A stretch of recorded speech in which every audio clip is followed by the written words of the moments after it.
DC ke West Jaintia Hills District Abhinav Kumar Singh dapat wahai tap vote caga election MDC Araja Larusan deman iwalai baik hapok ke district laino iwakian wanai wajah Wahiajer Wyrta dapat Wahiajer dem polling agent wada poi tok na pok constituency wada keliang oda wan wada lai baik ikam hadin ni wan wajah to Wyrta A polling station hai wada si akor EVM iwan penslam ye tap vote wai yakni de keliang na kawi wai hadin ini de lai baik ikam. Well, the voter turnout ratio in West Jaintia Hills today has been more than 77%, as the latest figure came to us around 3 p.m. I believe it would be more than that.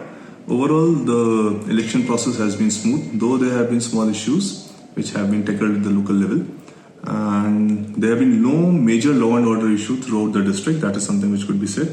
There was a reported slow voting which was happening at Barato A polling station. It was because the EVM got malfunctioned and was later replaced. And one skirmish which has been at the Wahiajer was with regard to the polling agent. The polling agent didn't belong to the particular constituency, and later which was replaced and the issue got resorted then and there.